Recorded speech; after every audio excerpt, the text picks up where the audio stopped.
आज हम बनाएंगे एग और ऑयल फ्री केक जो कि है डोरा केक। बहुत ही कम समय में बने, बहुत ही लाजवाब बनता है। तो कैसे बनता है चलिए मिलके बनाते हैं फिर।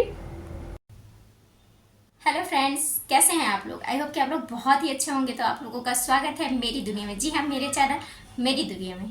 तो चलिए बनाते हैं आज की रेसिपी। तो डोरा केक बनाने के लिए सबसे पहले हम ले लेंगे मिक्सिंग बाउल और एक छन्नी। यहाँ हमें मेज़रमेंट का बहुत ध्यान रखना है। तो आपके पास मेज़रमेंट के लिए कप है तो बहुत अच्छे, नहीं है तो किसी बर्तन को ही यूज़ कीजिए। यहाँ मैं कटोरी से 2 कटोरी मैदा ले रही हूँ और थोड़े से मैं ले लूँगी बेकिंग सोडा। अब इन दोनों को हम छान लेंगे। तो जब भी आप केक बनाएं ना, मैदा को छान कर ही बनाएं ताकि इसकी गांठें जो है ना वो अच्छे से खुल जाती हैं। और यहाँ मैं उसी कटोरी से ले लूँगी चीनी। तो चीनी को हमें पीस कर यूज़ करना है। और मैं ले लूँगी दूध पाउडर, जो कि है कटोरी के चौथाई भाग में हम दूध पाउडर का यूज़ करेंगे। अब इन सबको हम अच्छे से मिला लेंगे आपस में, फिर हम आगे का प्रोसेस शुरू करेंगे। आप चाहें तो इस केक को मैदे से या फिर आटे से भी, गेहूं के आटे से बना सकते हैं। और या फिर आप चाहें तो आटा और मैदा दोनों को समान मात्रा में लेकर भी साथ मिलाकर बना सकते हैं। यहाँ मैं डाल दूँगी थोड़े से हनी।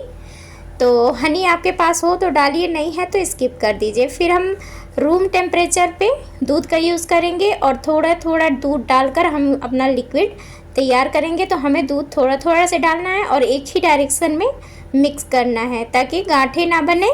और दूध एक साथ बहुत ज़्यादा मत डालिए क्योंकि मैदे के अंदर हमारी पिसी हुई चीनी जो है वो बहुत तेज़ी से मेल्ट होती है।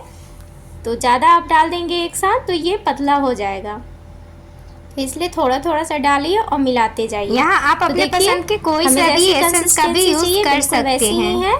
तो अब ये बहुत अच्छे से मिक्स हो चुका है। तो हम आगे का प्रोसेस शुरू करेंगे। तो यहाँ मैंने पैन को गरम कर लिया है और इसमें मैं लगा लूँगी घी। आप चाहें तो ऑयल या घी जो भी पसंद हो आप लगा सकते हैं। और फिर हम क्या करेंगे, एक कपड़े से उसे साफ़ कर लेंगे। जो हमने घी लगाया था ना उसे अच्छे से हमें साफ़ कर लेना है। और यहाँ हम फ्लेम को कर देंगे लो। हमें फ्लेम को लो रखना है। जब भी हम केक को डालेंगे उसके पहले हम फ्लेम को लो रखेंगे और अंत तक हमें लो ही रखना है, हाई फ्लेम या मीडियम फ्लेम नहीं करना। और एक डालकर मैं चेक कर ली, मेरा पैन बहुत अच्छे से गर्म हो चुका है। तो अब हम इस पर अपना बैटर डाल देंगे और बैटर डालने के बाद हम इसे छोड़ देंगे। ये खुद से ही बहुत अच्छे से फैल जाते हैं। और कोशिश कीजिए कि आप जितने भी केक्स बनाएं ना सब एक ही साइज़ के बनाएं। तो देखिए ये बहुत अच्छे से खुद ही शेप में आ गए हैं, फैल गए हैं। तो अभी इन्हें हम ढक देंगे और ढककर थोड़ा देर ही पकाना है, बहुत जल्दी बन जाते हैं। तो देखिए चारों तरफ से चम्मच लगाकर ऐसे घुमा लीजिए और फिर हम इसे पलट लेंगे। तो ये बहुत आसानी से बन जाते हैं केक और बहुत कम समय, बहुत कम इंग्रेडिएंट्स लगते हैं। तो देखिए ये मेरा पहला था तो थोड़ा सा ज़्यादा ही ब्राउन हो चुका है। ये कोई बात नहीं, हम आगे का बनाएंगे। तो हमें यहाँ ऑयल घी अब कुछ भी नहीं लगाना है, बस उसी कपड़े से हमें एक बार पैन को साफ़ कर लेना है और दोबारा हम इस पर बैटर डाल देंगे। तो यहाँ आप ना ध्यान रखें कि सारे केक जो है ना एक बराबर साइज़ के बने। तो वापस इसे ढक्कन लगाइए, सेम प्रोसेस है। अब निकाल लीजिए ढक्कन और फिर वापस इसे पलट लीजिए।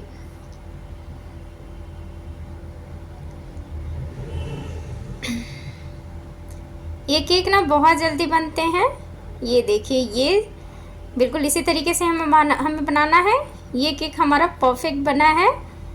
और अब देखिए निकाल लीजिए और इसी तरीके से आगे का भी आप जितना बनाना चाहते हैं बना लीजिए। इसे बनाने के लिए आपको पूरी तैयारी करने से लेकर बनाने तक में सिर्फ आधे घंटे का ही समय लगेगा, बहुत ज़्यादा समय नहीं लगने वाला है। तो यहाँ मेरे केक देखिए कितने अच्छे से अब बन रहे हैं। पहला वाला थोड़ा ज़्यादा ब्राउन हो गया था और यहाँ सारे केक मेरे तैयार हैं। एक मैंने बड़ा बनाया है क्योंकि मेरी बेटी का डिमांड था कि उसे बड़ा वाला खाना है। तो बच्चों के लिए है तो कुछ ना कुछ तो अलग करना ही पड़ेगा केक में। तो यहाँ मैं क्या करूँगी ना, इसके बीच में डाल दूँगी थोड़े से चॉकलेट सिरप। तो आप कोई सा भी अपने पसंद का चॉकलेट सिरप यूज़ कर लीजिए और इसे हम अच्छे से फैला लेंगे केक के ऊपर। और ये केक ना बहुत ही स्पॉन्जी बनते हैं, बहुत ही वेटलेस बनते हैं। तो इस पे हमें फैला लेना है। और आप चाहे तो चॉकलेट सिरप के ऊपर कोई सा भी फ्रूट्स जो बच्चों को आपके पसंद हो, या फिर ड्राई फ्रूट्स जो बच्चे खाते हों, आप उसे भी इस पे डाल सकते हैं। तो मैं यहाँ डाल रही हूँ थोड़े से पिस्ता, और ये रोस्टेड वाले पिस्ता हैं जो कि बच्चों को बहुत ज़्यादा पसंद आते हैं, तो मैं इसलिए डाल रही हूँ। अगर आपके बच्चों को भी पसंद हो तो आप डाल लीजिए। और इस पर हम दूसरा लेयर डाल देंगे। तो ये हो गया बच्चों का डोरेमोन वाला डोरा केक। तो आज बच्चों की स्पेशल डिमांड थी कि आज फादर्स डे है तो मम्मा कुछ बनाइए, क्योंकि हमारे घर में नॉनवेज नहीं खाया जाता, तो इस केक की डिमांड ही ज़्यादा होती है। और ये बहुत कम समय में बनता है और बहुत ही टेस्टी लगता है और बहुत ज़्यादा स्पॉन्जी वेटलेस बनता है। तो आप लोग भी एक बार इस तरीके से ना इस केक को बनाकर ट्राई कीजिए, बहुत ही अच्छा बनेगा और बच्चे बार बार खाने की डिमांड करेंगे। तो मेरी वीडियो को लाइक, शेयर और कमेंट भी कर लीजिए।